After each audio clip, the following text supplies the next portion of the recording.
Okay, welcome everybody. Appreciate your attendance. Those of you who are here physically, and then also those of you who are attending online.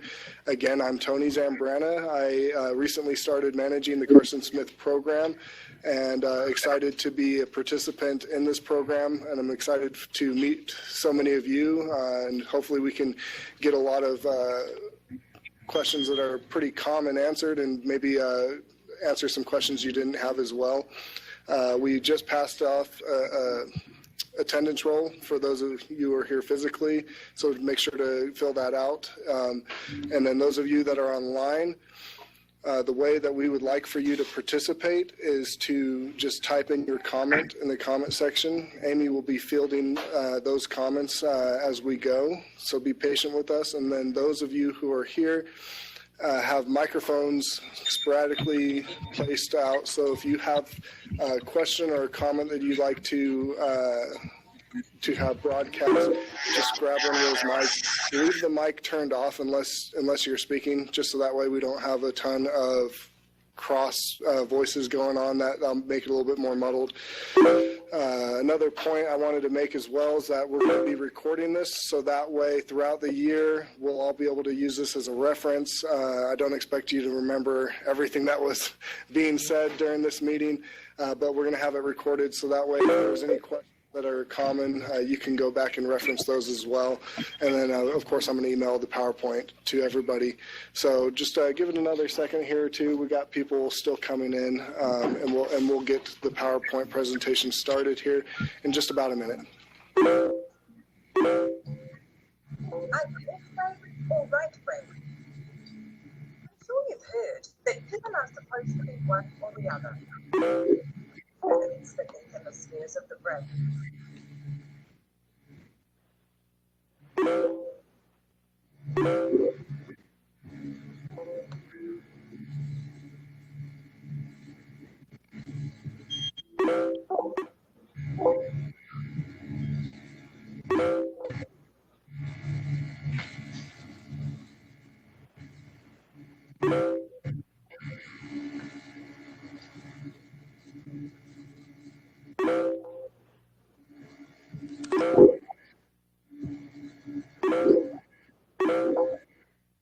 Oh my gosh. All right, I think we're ready to get started here.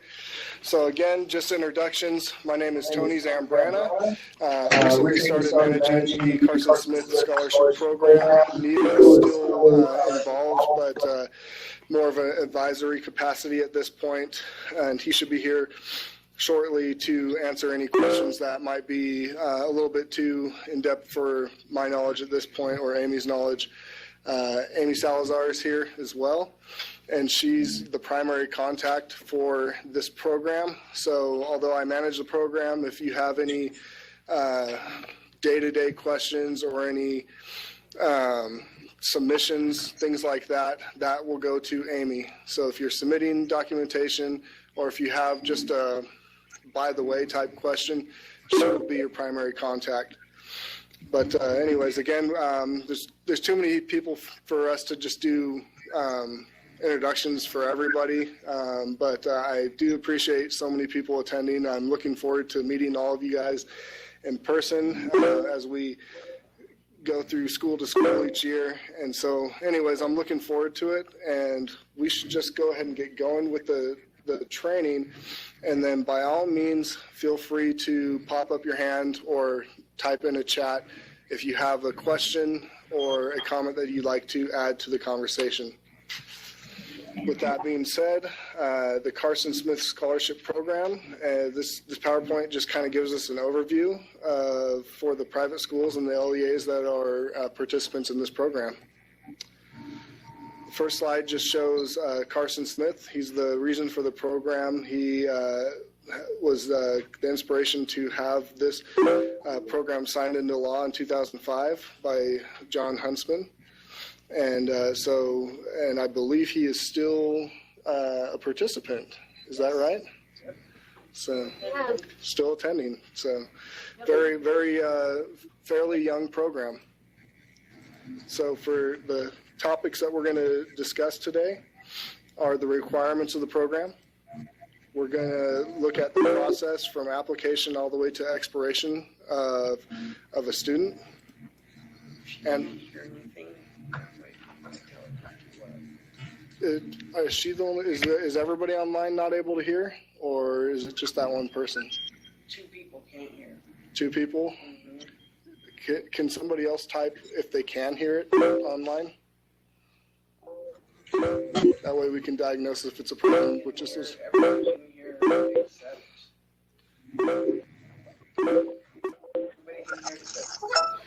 Okay, for those two, it looks like the problem may be a technical issue on your end. Hopefully you'll be able to get that resolved. If not, then when you have the training emailed to you, you'll be able to hear the entire conversation. Hopefully you'll be able to get that technical difficulty figured out. We were sweating bullets up until the starting point for us as well to make sure that we had everything on our end set up. So anyways, hope they get that set up good. Okay, the other area that we're going to dive into is legislative audit findings, and then changes in the program, and then site review results. And you'll notice that a lot of these topics, if you attended last year, they were topics that we discussed last year as well. Not a ton of change, and this training we want to do every year, even if it's going to be redundant for those who've attended year after year.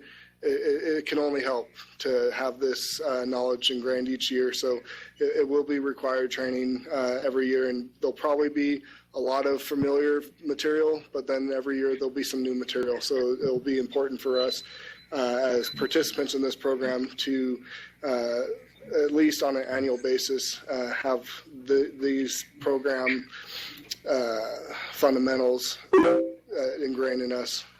Okay, so part of the PowerPoint, which I think was a good idea on Neil's part, was to include links to areas of the program. So if you notice right here, if you take your cursor and click on the state of Utah code, it'll pull you right up to the address that will get you right to all the codes pertaining to Carson Smith. So this PowerPoint turns into a valuable tool when you're looking up rules for Carson Smith. Same thing with the state of Utah administrative code.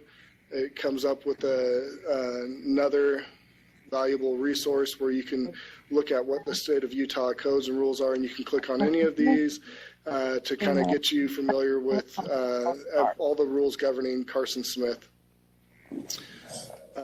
Just some Carson Smith facts over each year. The very top number here is the amount of funding that was provided for that particular year. So as you can see, the funding fluctuates somewhat, but it's always kind of within the ballpark of high $5 million to mid $6 million.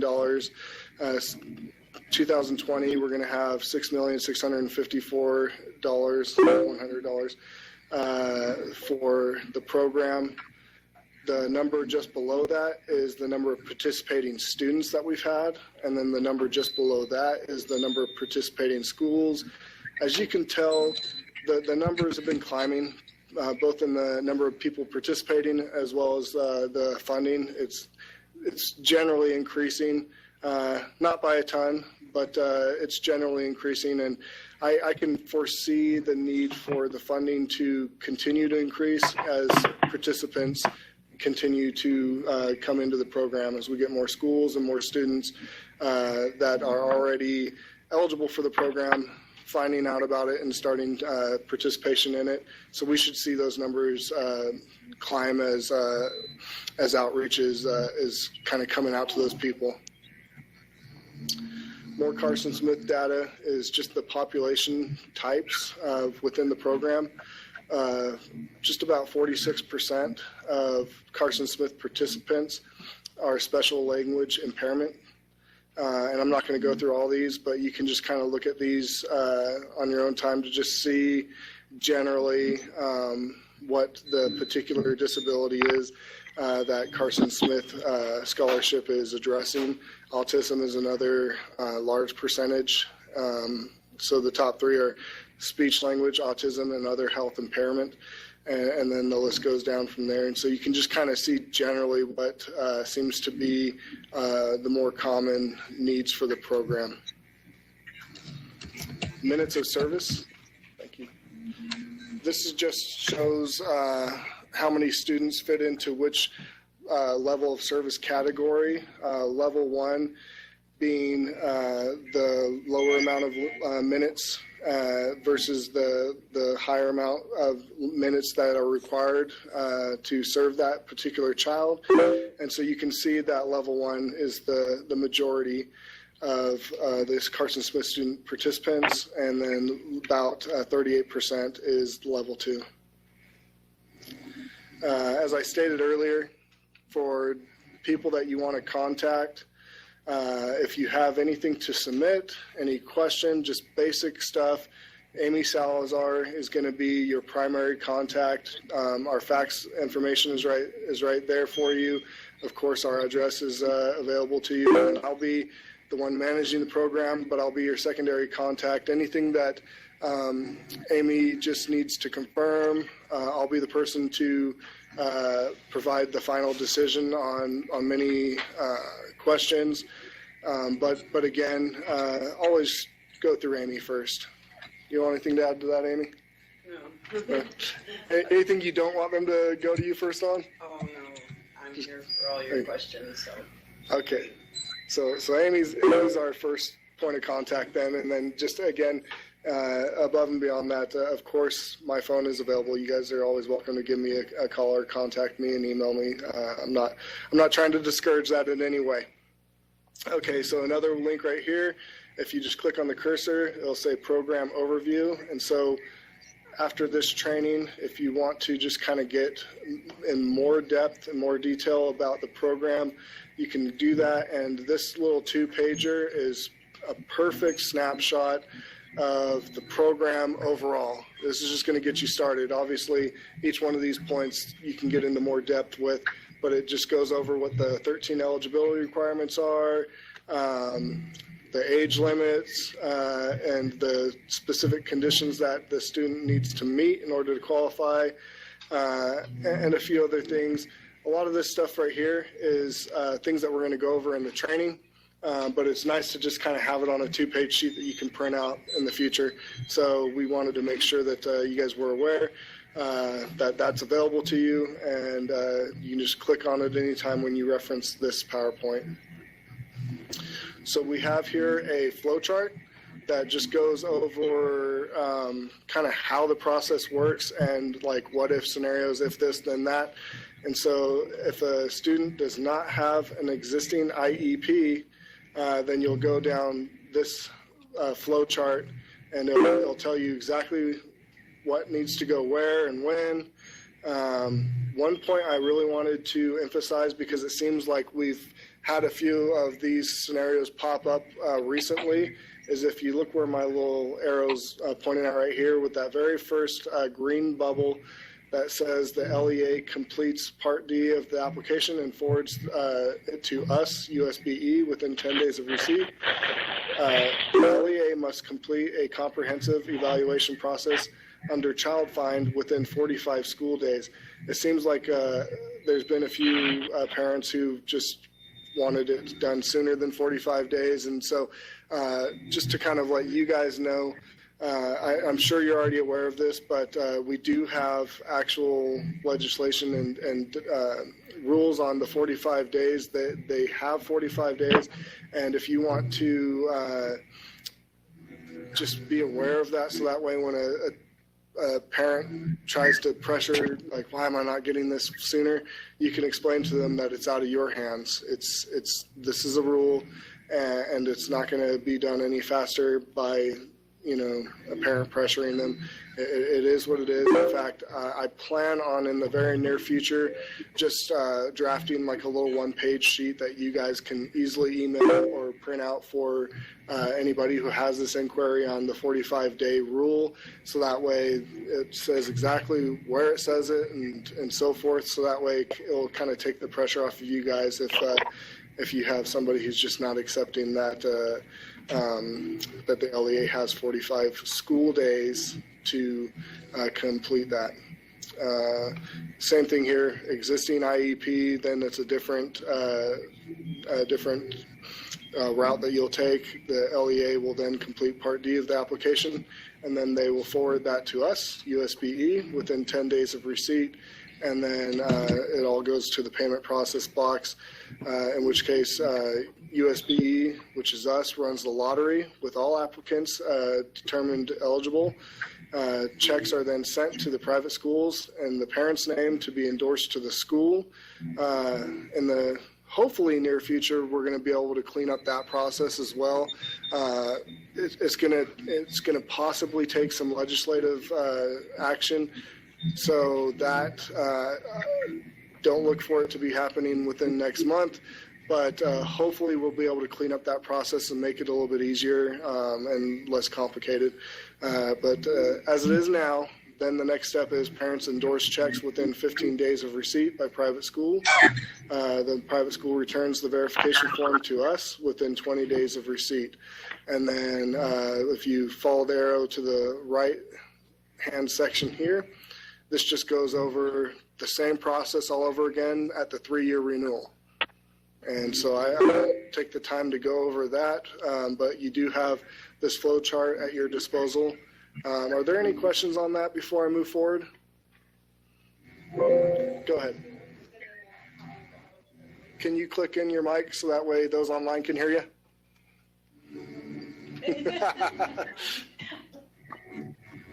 Yep, you're good. Oh. Are we still sending in a copy of the eligibility along with the Carson Smith applications? Yes. The IEP or the I think it's the eligibility we send in, not the IEP. No, the IEP. The IEP? The IEP, yes. So if That is new, and I know it does still say on our website not to send in the IEP, but that changed last year with the audit. I do need an IEP sent in with the application, if there is one. For those, With the application. If there's an IEP, if there's not, yeah, then we wait for the ATMR. for those of you online, Amy was a little bit further from the mic, just to clarify. It's okay, they might have heard it, but I just wanted to reemphasize, yes, do send your IEP with your other documentation to Amy. Okay, all right, perfect. And then we'll move on to the next slide here, where the parent should take the application. Obviously, you guys are participating schools, but this information will be great for you to relay to the parents. And you could even just show them the flow chart, make it a little bit easier on yourselves and them as well. So it's kind of, again, a little if-then scenario. So is the student enrolled in a public LEA in the current year or prior year? If the answer to that question is yes, then the parent needs to take their application to the district office or the charter school office where the student is enrolled or was previously enrolled the year prior.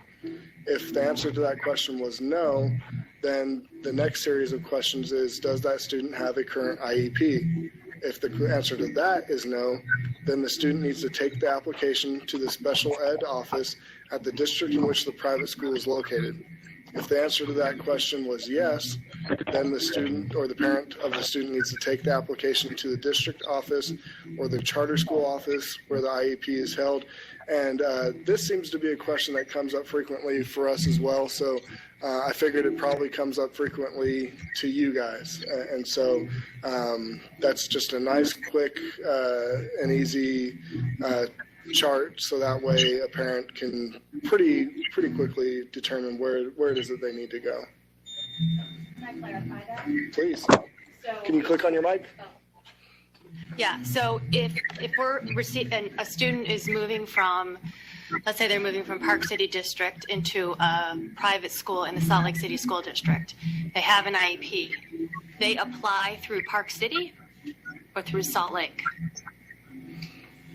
What school are they going to? They're going to a private school in Salt Lake City School District. Okay, So so if they have an currently IEP, enrolled in a... Currently enrolled in Park City, but moving to a school in Salt Lake City. Because according to that chart, it looks like they would go to Park City. So they would not. So then the private school would meet with Park City, even though Salt Lake is the Yeah, they wouldn't have to meet with them if there's an IEP. They simply Right. just right. So okay, fill out the application with the IEP information, send it in, right. and then once the 3-year renewal comes around, then you'd be responsible for that in Salt Lake District. So the private school person in Park City needs to send in the application and the IEP. If they have an IEP Okay. in that district, yes. Oh, okay. Great. Perfect. Okay, for the assessment team meetings record or the ATMR, this is just kind of a process that you need to adhere to when submitting it. Please tell everyone to mute their computers because they're getting a lot of background noise if the people online can Okay. come to mute. For those of you online, if you could do us this favor of pressing mute on your computers, we're getting some static noise from those who have not muted their audio on their computers. Thank you. Okay, we'll move on here. So you need to make sure that your ATMR is filled out completely. There's no box that needs to be left blank. There has to be something in each box. Make sure that it is faxed or mailed in by the private school, and then it needs to be kept on file by the LEA and by the private school, whichever one you are. And again, every 3 years this needs to be completed, and we generally try to send reminders about a quarter out. About 6 months out. Oh, What I tried to even do, further. give you a 6 months ahead of time look at who's coming up for eligibility. And we just need to clarify something as well, that on the ATMR, when it's being sent in, the supporting documentation for that ATMR needs to come with that, as well as a copy of the consent to evaluate. Thank you very much for that, Amy. Supporting, So the supporting documentation for the ATMR, so everyone who attended the meeting and whatever documents you use to review that and make that decision, as well as the consent to evaluate that the parent signed. So all 3 things need to come in: the documents supporting it, the ATMR, and the consent to evaluate. All right. Because That makes sense? so the document supporting that, like if they're whatever testing they did. so that the complete, all of the testing. Yes, we're Yep, Storeen okay, Yates okay. because she knows, Yes. and she sent it in So- packets of 50 pages to me. And Right, right. Yeah, so Yeah. she's been mailing it to me instead of faxing it, which is a good idea because. So again, you'll no have a fax. copy of all of the testing at the state office, we'll have it at the district office, and then we'll have it at the school, right? Yes, ideally. Okay. Yep. Yeah. I saw some movement over here too. Did you guys have a comment No, over there? I mentioned Noreen. Oh, okay. We know with IEP it can get to be 50 pages or whatever, and And I can't type a fax sheet for hours. who wants to fax that many sheets? So just send it in Right. via mail. You can send in the application. You can fax me the application. You can fax me the application with everything and just say supporting documentation to arrive via mail. And so that is the district that's doing that, because the district does all of the qualifying and that. Then we do the ATMR, and then we send all of that. Who does that? The private school. Wow, okay. We Which have that. Carolyn, I know you wanted that clarified, but yeah. She did. So did I. Yeah. And you guys are all in attendance, so now you know. So. No, I know, and That's, we've had some very good districts who do it, and thankfully they do but yeah, ultimately is the private school's responsibility. To make sure that you have, Make sure I have the ATMR, Well, because you need to have that in your right. file as well for when he does and the visits. district usually, you send the ATMR on up to the, I should. I know, but that's what we've done. Okay, so you don't even do that in. And now I see a comment over here. I'm a district, not a Yes. private school. And many times parents will come with an outside evaluation. So we do not have a permission to evaluate. We accept the evaluation information. And in that case, so we would not do the evaluation ourselves. Oh, right. That's right, Janine. So thanks for clarifying that. Perfect. You wouldn't need the consent to evaluate. Right. Okay. And then if you guys will notice here, if you go down, there's another link, and this is to the ATMR. And so I'll just pull that up real quick. I'm sure most of you are familiar with this form, but again, it's pretty self-explanatory. I just have gone through it a few times, and it looks like it shouldn't be too hard to answer those. Is there anybody that had any questions on the form itself? Yes, Kristen D. Herrera, do we want all of the testing packet or just the scores sheet? I want the whole packet. Yeah. Okay. What's the average size of one of those packets? It can range from 15 on, 15 to, who knows, 15 to 75 or, Right. yeah. Okay, well, 75 is still doable. If you guys, when you're submitting it, think that you have a special case where it's just so much information, then go ahead and contact myself or Amy, and then maybe we'll do a case by case. But more often than not, I would rather you guys err on the side of giving me all the information rather than err on the side of having the file be missing something that I need. Well, now, and Weber District is just clarifying that the training testing protocols are not to be copied. Is that true? So is that copying it when you fax it to me or send it to me?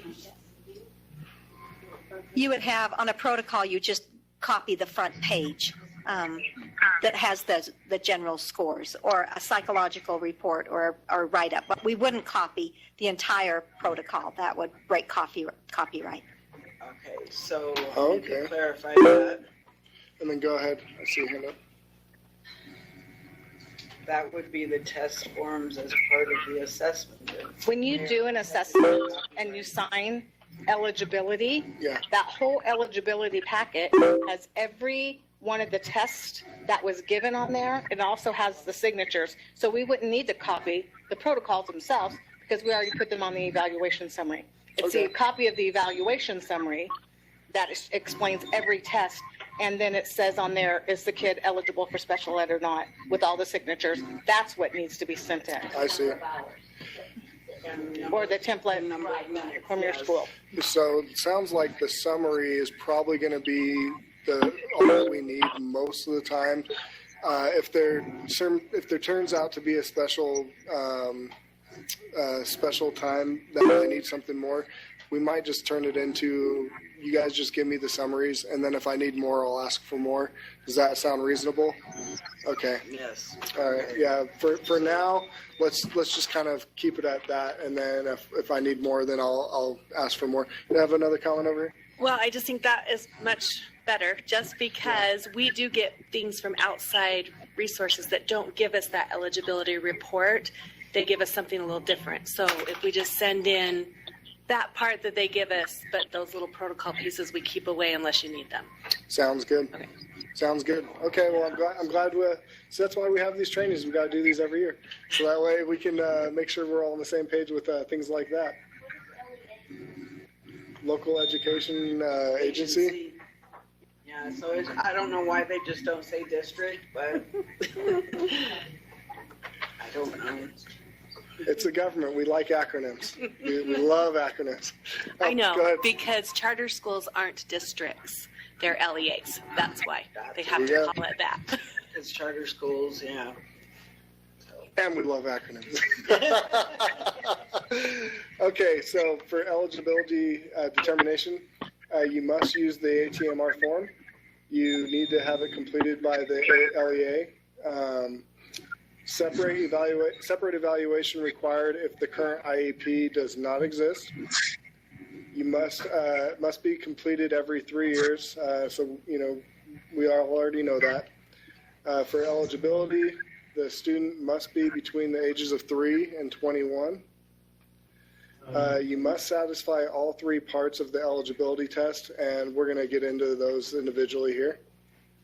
And again, if this PowerPoint's going to be very valuable, I would just keep it on my desktop if I was you, so that way you can, again, just look up all these. Anything that we're citing, we don't just cite it, we give you a link to it. And you got 239 pages of regulations if you feel up to it. But this particular link gets you directly to what we're referencing here. But again, this is just a really good resource for you just to keep on your desktop. Okay, so let's get into the 3 requirements. The first requirement is that the student must meet the definition of one or more of the 13 categories of disability, and that is defined by statute. And again, here's a link that actually gets into the statute, but we will go over that in the next slide. But I just wanted you to be aware that all these, you can actually click on it. If you see a little underline on there, it's probably a link that you can click on to get the more detailed answers that you're looking for.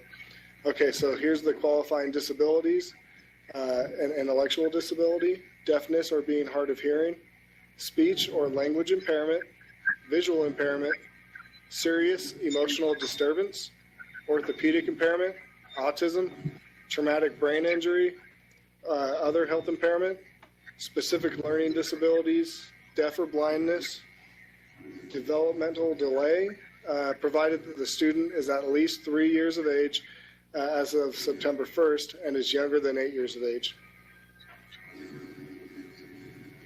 All right, just to, Sounds like it's not true. we'll go over a diagnosis versus disability. Diagnosis does not equate to a disability. A disability and diagnosis are not synonyms. The team must consider any outside evaluation, including diagnosis. Medical doctor's diagnosis does not determine special education eligibility. A diagnosis must impact the student's academic and or function performance. Second requirement is that the disability must adversely affect academic and or functional performance. And some of those would be academic achievement, functional performance, developmental markers, emotional regulation, social relationships, or communication. Third requirement is that the student must require special education and related services as a result of the disability. I wasn't sure if you were scratching or if you, okay. Just making sure. I don't want to leave anybody hanging with the question. So the special education is defined as specially designed instruction required for the student to access and make progress in the general education curriculum. Related services is defined as a service required for the student to benefit from specially designed instruction. Well, Okay, go ahead. If a child has a speech language qualification diagnosis, and we don't have in the school access to that intervention, Right. then how does that fit into what you just said? Are the parents at that point required to show proof that they're getting outside services?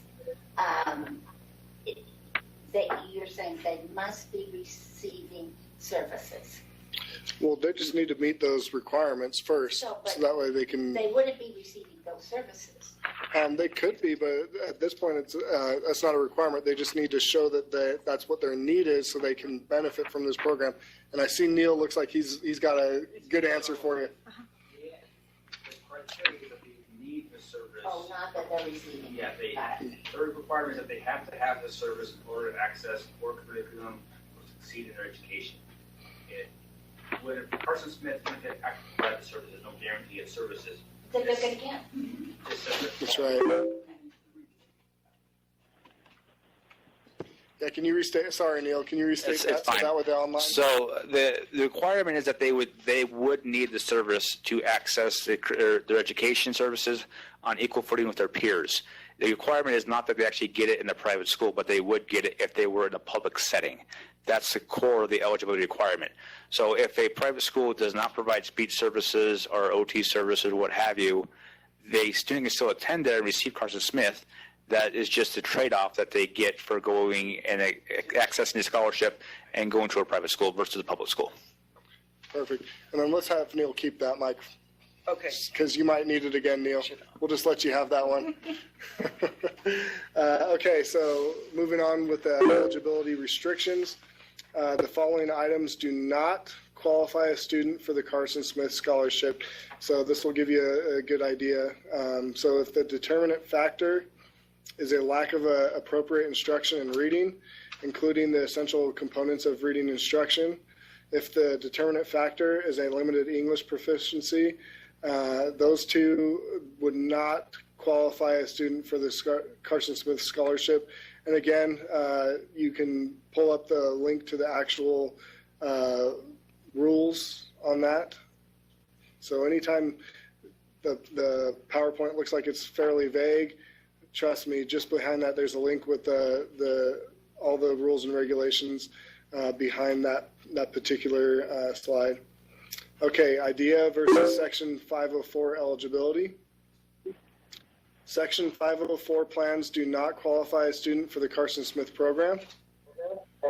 If a student has a disability but does not require specialized instruction, the student may be eligible for a Section 504 plan.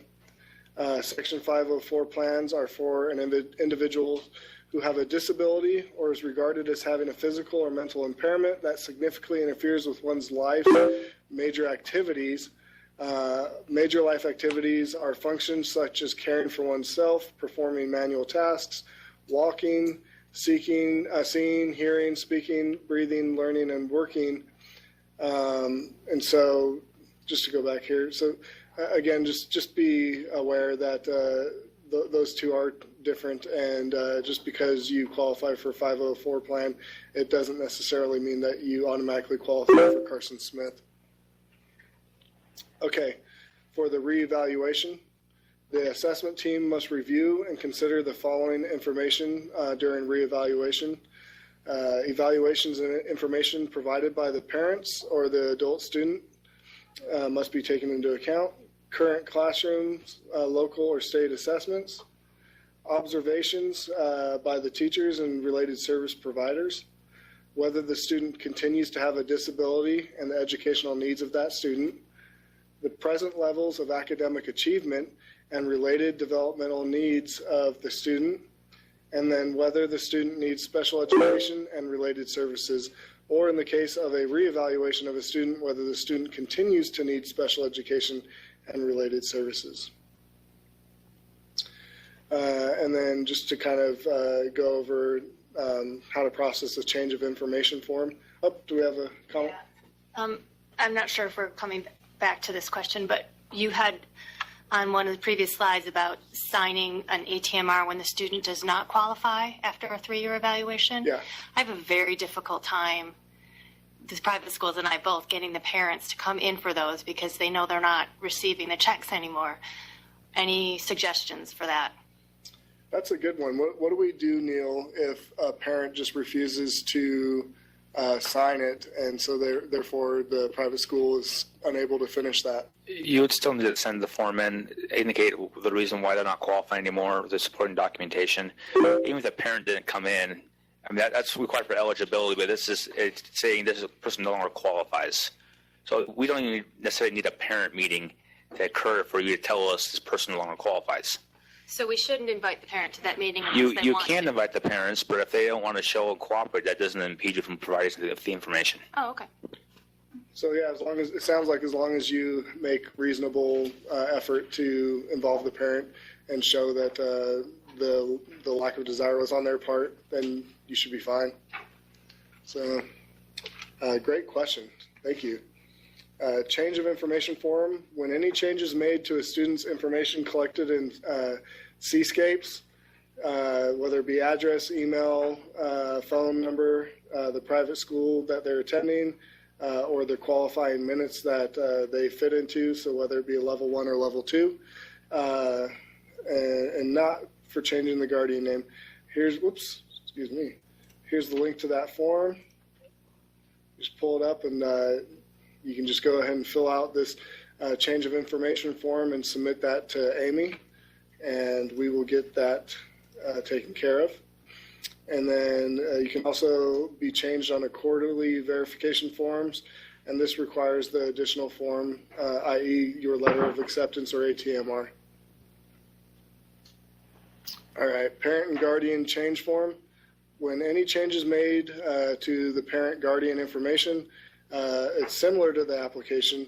You need 2 types of proof of residency for a new parent, or change in parent or guardianship in the new parent's name. Anybody have any questions on the types of proof of residency or anything like that? I think we're probably good there. I think we have a question here online. Okay, what's that question? So the question online says, parents choose to send knowing that the services aren't provided, but can the school require the students need to seek the service privately if they are going to attend and have Carson Smith? So she wants to know if the school can make it. Is she asking if can the school require it? Can the school require it? I don't think so. If it's part of their enrollment agreement, they can require the time of enrollment, but just to say unilaterally you must do this and not disclose those fees, they cannot do that. So when you fill out your enrollment paperwork with the parent at the beginning of the year or wherever they enroll with you, and you indicate what your tuition is, you have to indicate what the cost of extra services are too, so the parent is informed up front of what all the charges they will be required of and what services are they will be receiving. All right, thanks for that clarification, Neil. And then also just a little note to those who are online. Yeah, please submit your questions. And if anybody thinks of a question after the fact, don't despair. You're free to email us, and we can, get any of those other questions answered. I don't expect you to have all of them just pop in your head. You might 2 days later, think of something that you wanted to ask. We'll be available to answer your questions. Okay. Another online question says, what outside sources of testing for IEP eligibility are acceptable? Neil, I'll let you address that one as well, if you can. So what are acceptable IEP sources? For IEP. Any test that's recognized on DSM-5 is an acceptable test to have. The test is not only the only requirement. You have to assess whether the condition that is revealed in the testing impacts their education, and if it impacts education, do they need to have special ed services, meaning specialized instruction, to be able to succeed in their education. If the answer to all 3 of those is met, then they become eligible. But just because someone has a diagnosis of autism or speech language disorder, it has to affect how they access their education or their ability to access the education. It can't just be this is present, therefore they're eligible. All right, perfect. Thank you. All right, we'll move along here. So last year, at the end of July of 18, there was a legislative audit that was conducted, and it looked into 2015, 16, and 17, and it reviewed all the aspects of the Carson Smith program from application to receipt of verification of deposit letters. And I won't pull on it, but you can pull up the link to the full audit report, and we'll just kind of go over what the findings were, and just kind of let you know some plans that we have to address those or things that we've already been doing to address those. So one of the findings was that the student eligibility needs to be more precise. A greater portion of Carson Smith students are classified as self-contained, which means 180 minutes or more than the public school population. 38% of Carson Smith students versus 10.8% of students enrolled in public schools.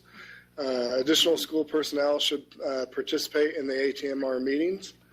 Additional documentation should be submitted in addition to the ATMR. So that's the reason for the change. Yep. And you guys will notice that we're definitely trying to err on the side of more documentation required than less. And so, bear with us as we want to make sure that we are compliant with fixing these findings. Go ahead with the comment over back. Just a question for you. Last year, I'm from an LEA. Last year, we actually were asked to supply documents to the state, to you guys, that the private school was required to have. And so one of them was permission to evaluate. And we're told that the private school is sending that in and initiating that. And yet we were asked to supply a copy of that when really the private school should have been supplying that. This was last year? Uh-huh.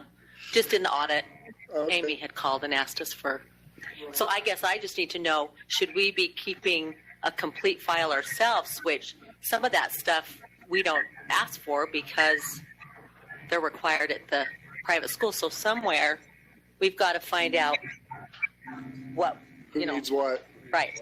I think there's a misconception here. So the LEA does the testing, the determination of eligibility.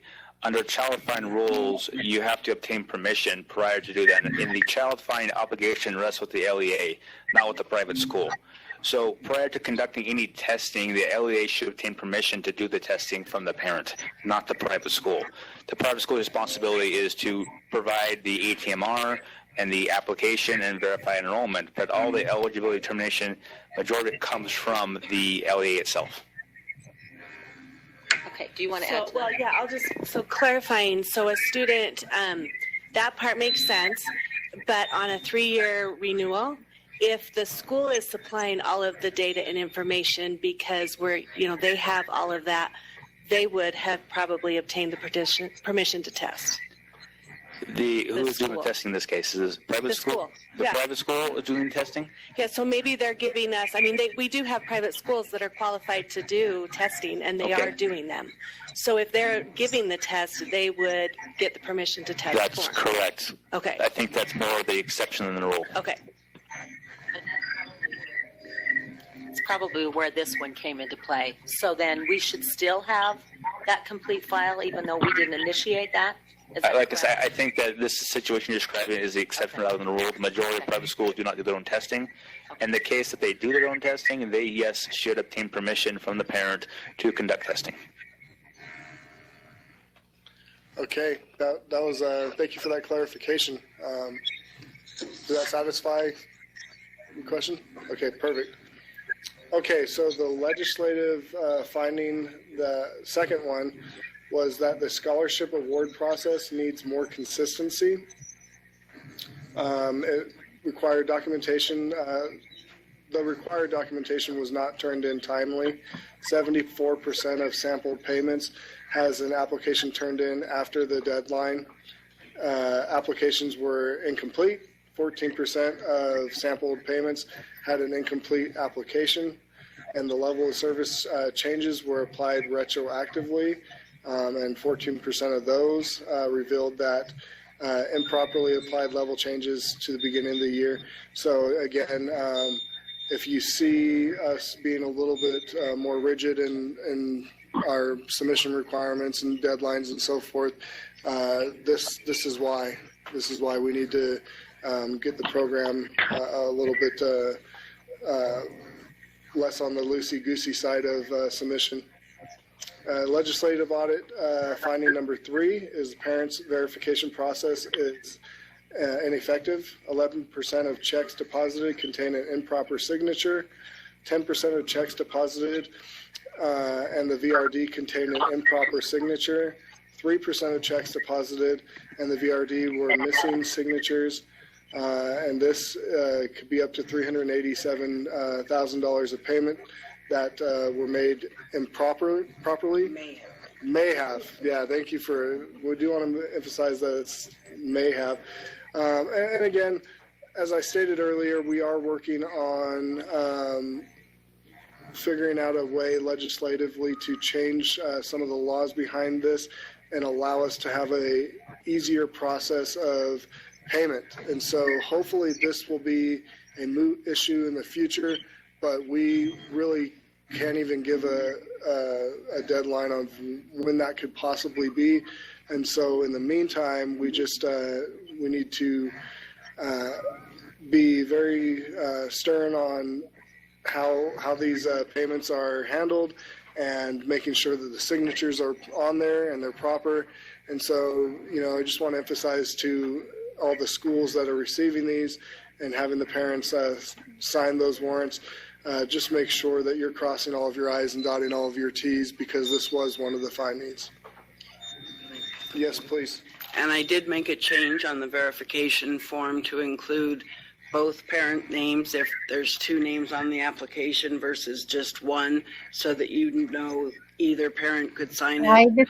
So if there's two people on the application, then there will be two people on the verification form from now on to help you. And either one can sign it. But if the mom is the only one on there and the dad's not on there, then we'd need a change form and to add him and his proof of residency as well. Yeah, so the two spaces, that's a good addition. Yes. Yes. Yep. Thanks, Amy. Okay, some program changes. Some of them are within, a year or so. Some of them might be a little bit more recent, but I do want to go over some of the more recent program changes. Did we lose our PowerPoint for those of you online, because we lost it here?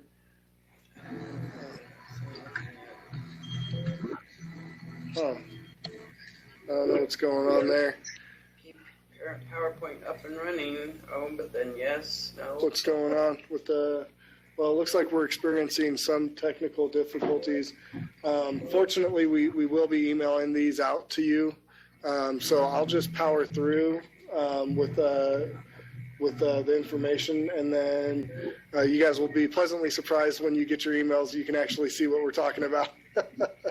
Apologize for that, but some of the program changes that we experienced is the new parent application includes information and signatures of two parents, as Amy just discussed. LEAs will now be required to submit supporting documentation with the ATMR, which we've already discussed a little bit, and that includes the consent to evaluate form, the assessment testing data to support the ATMR, and then also we do want you to send a copy of the student's IEP. Now that's a change, and you'll see online right now we're changing the online information, because up until this point it did say don't send it. We do want you to send the IEP. Another change is the ATMR meeting will now include at least one special education personnel from the LEA, private school representative, related service providers as needed for those, parents of the student, and qualified personnel from the LEA to interpret assessment results. And then on this slide, when you guys receive it in email, there is a link to the special education rules on that, so that way you can look up exactly what the law says on that.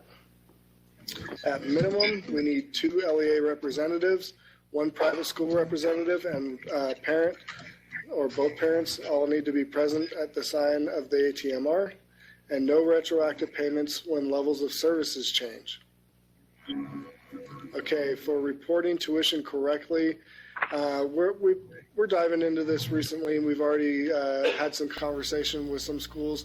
We're going to eventually be able to get around to all the schools, but just for this training's purposes, the point of this is to only have reported what the parent is paying out of pocket. And just for an example, I have not on the screen, but I have here an example that says, okay, let's say that your total tuition amount for a student is $25,000, but then let's say $10,000 of that is paid by insurance or Medicaid or something like that.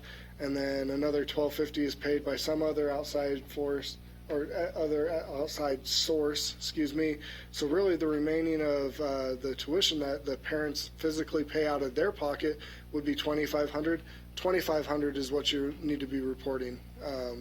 You can show us the breakdown, but what you're reporting to us on Seascapes should be $2,500.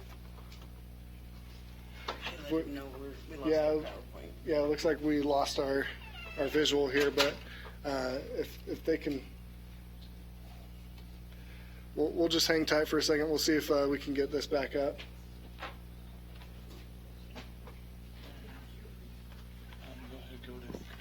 While we're waiting, could I clarify one thing you said at the ATMR meeting? We need 2 LEA representatives, 1 private school, and 1 parent. Because I didn't I'll let Neil read handle it. Sorry. that while I'm getting going here. I just wanted to clarify, at the ATMR meetings, we need 2 LEA representatives, 1 parent, and 1 private school. Yes. Okay. If there's related services or other services being provided, you need to have someone who can interpret the results or explain why or what they need. So if that's you, then So did you it just can time use out? your name on for both of those. Okay. Okay. Certain guys of you have that. Okay. Yes, so expertise or qualification. So yeah, qualification, I guess, would be the correct word. So if we can interpret the data as well as represent the LEA, it can be the same person signing in both places. Correct. Okay, that makes sense. Thank you. Perfect timing on that as well, because we just got back online, so wonderful. And then basically, the one thing that we wanted to emphasize was that if more Carson Smith funding is provided than the amount, in an amount higher than the parents' out-of-pocket expense, this could result in the school being required to repay the amount that was overpaid. So we do want to make sure that the correct amount of parents' cost for tuition is reported. Go ahead. Okay, so to clarify, Yes. say that the tuition is $500 and the Carson Smith pays $500. Do we report $500 even though it's covered by the Carson Smith scholarship? Yes, yeah, because the reporting is happening before Carson Smith Okay. is reimbursing the Okay, I tuition. just wanted to clarify. Yeah, the reporting is how we determine how much Carson Smith funding is to be provided. So you want us to report how much the parents are paying? Is not what you were saying before? That's correct. We want to know So is how there a much the place on parents are paying out of Seascapes? pocket. To put both of those numbers? No, not in Because I've only Seascapes. seen- If you want to submit something else to us outside of Seascapes, giving us the breakdown, that's fine. But when you're in Seascapes reporting the tuition, we want you to only report how much the parent is obligated to pay out of pocket, and then that is what determines the Carson Smith funding. Okay, so you're not requiring us to send in those other numbers, is that correct? That's right. Only if you feel compelled to. Well, so, sorry, Go ahead. another question. So say tuition's $500, they qualify for a partial, so they get $250, and they don't pay the balance, because I know we had this conversation. So do we still report $500 on Seascapes and then keep track of the breakdown that we're taking a loss of $250? No, report 250 in Seascapes. That's right. Yeah. Report what Okay. the parent should actually pay. Right. If you give them a scholarship, you write off the bill, whatever, report the net amount. That is the situation that we're running into, is that there are schools that have other sources of funding, whether private scholarships, addition to Carson Smith, or grants from other state agencies, or Medicaid, or insurance monies. And so the tuition really is not $45,000. The amount the parent's paying is closer to sometimes zero and sometimes $1,000. So that number should be reported accurately. So we are using the scholarship to the best of our ability to help the most amount of kids. How to mute it? Sorry. I That's don't all know. right, but did you see she wants you to say to mute everyone to mute their stuff again? 'Cause she's Okay. getting a lot of back. Just to remind everybody online, since we just had a little reset to mute your microphones, it looks like we're getting some more static there again, so I appreciate that. Okay, so go ahead. So our school does fax, where they go in and they put in their, what they make, and then through fax, they say what they can afford. So if we have a student that gets fax and has a decreased tuition, do I report the decreased tuition? That's right. Not the total amount. That's right, because you're only reporting what the parent is expected to pay. Thank you. Yep. Thank you. Okay, so for some Seascape activities, some of the things that you would be expected to submit in Seascapes is the enrollment, is the student still enrolled? The grade level, is that still accurate? Tuition, is the tuition what is actually required of the parent? We just went over that. And make sure that the status is accurate. So if the student is in pending status, approved, unfunded, expired, withdrawn, just make sure that if that does not look accurate to you, either make that change or notify us so that way we can correct that in Seascape. And also a new field that I believe, have we already put this in, the student full-time or part-time, or is that going to be a new feature? It's on there now. It's already on? Okay, so a new field that's already... On the application, no. I'm sorry. It's on my thing, Okay. It's in our document database, but it's not on the application yet. So well, no, it is if they're kindergarten. Oh, okay. Preschool, it says indicate half or full. Okay. Sorry. That's all right. I'm trying to figure something out. And so if you look at this slide, this is just a screenshot of Seascapes, and it's got some arrows pointing to the fields that need to be verified. And so those are what we just went over. Those are the ones that you need to look at and make sure that they're correct. You get rid of that. What did I do? Right here? Oh, did it get? We need. Does it not let me broadcast it again? Start. Let's see if I can escape and go back into it. I don't know why it's not allowing my screen to do that again. I apologize. Okay. There we go. So let's get back into that screen. We'll get back into it. Yeah, for some reason it looks like it's just logging us out of the thing here. Okay, so this is the slide that I was referencing. I apologize. Thank you for catching that. So yeah, it's got the arrows here that show the fields that need to be verified in Seascapes. So just make sure that that information for your students is correct. And then we just got a little short video, instructional video on Seascapes and how to use it. So let's see if I can get that to play. With our luck today, we will roll the dice.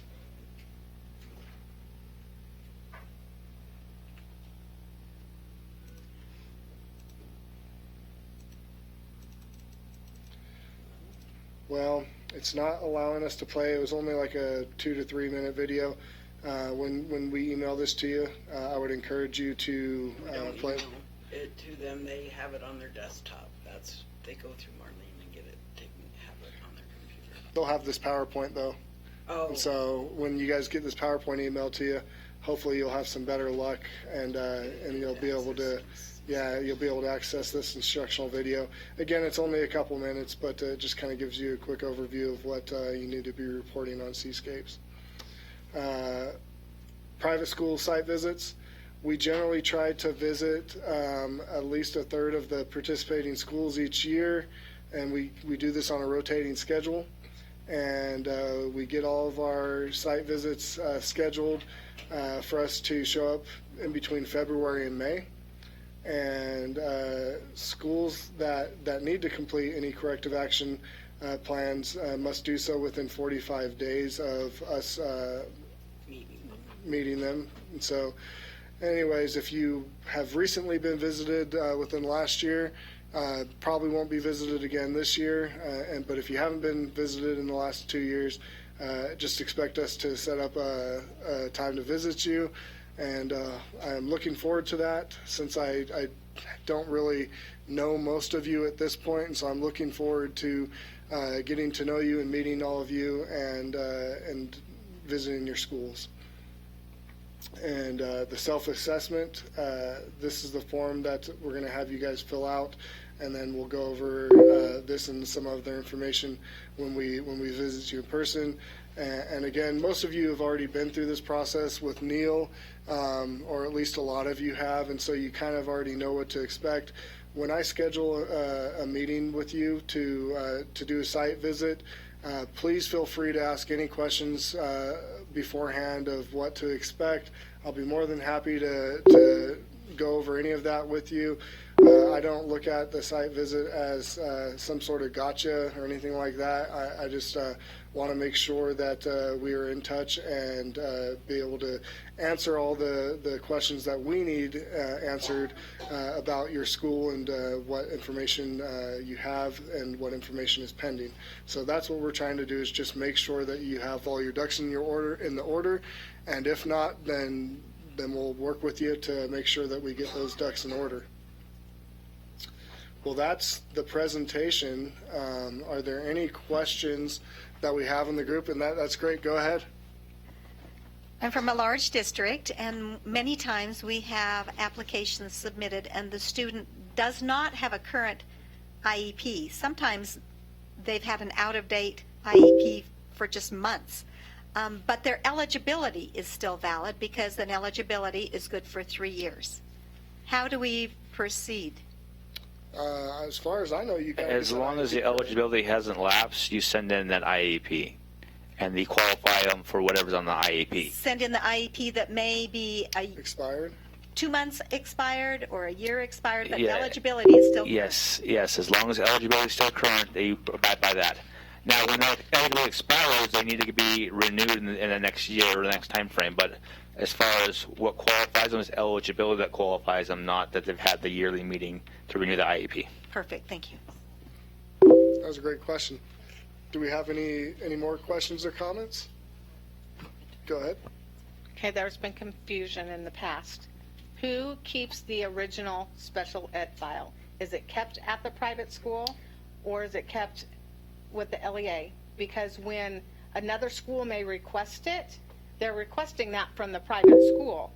So we've gotten some misinformation in the last couple of years. So who keeps the original? Because we always give our private schools copies, or vice versa. There's no requirement on who keeps the original documentation.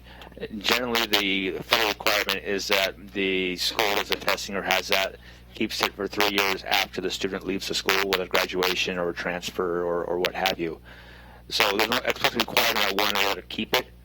But yeah, I would advise you, if you're going to get rid of documentation, contact the private school and see if they have it first.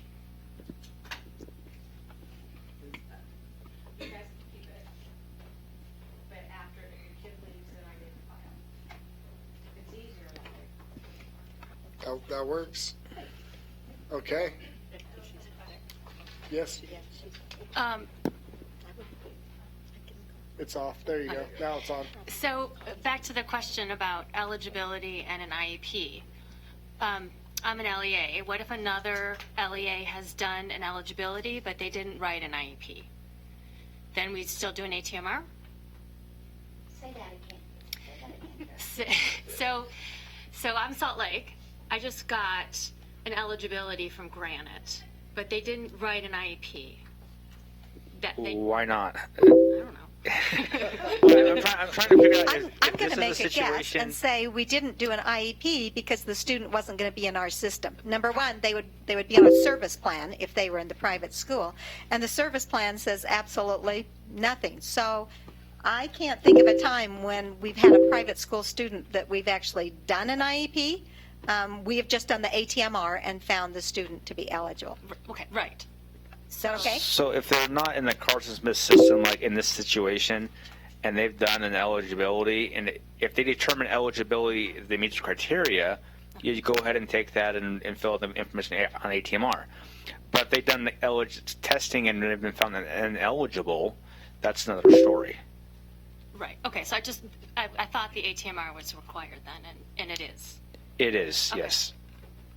You just take the information off the eligibility, have an ATR meeting, determine minutes of service, and turn it in. Okay. Thanks for that question. Are there any others? Oh, go ahead. So every student that applies and gets Carson Smith, if they get Carson Smith, they still get services as well through the district? Yes, if the private school is a nonprofit private school, the students of Carson Smith are eligible for private proportion share services through the Child Fine Act. Private schools that are for-profit are not eligible. Okay. Can you, I know proportionate share is very complicated, so that's something that our special ed director and you work out. How do we know what that number is? So as part of the ID application process, once you identify a number of private school students from nonprofit schools in your district boundaries, that determines what percentage of your overall IDA award must go towards those private school students on an annual basis. So our director would know that every year? Yes. Okay. If they don't, they're not doing. I manage the IDA award also. That's my main job now. I'm not doing Carson anymore. I'm doing the IDA full time. And so, yes, they will know what the amount they have to spend on private school students every year. Okay.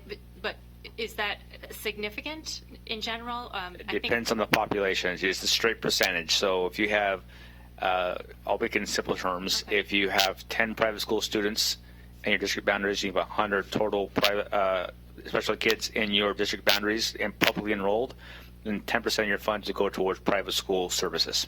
Okay. Thank you. Yes. All right. Thankfully, he said the back. Yeah, I do appreciate Neil still.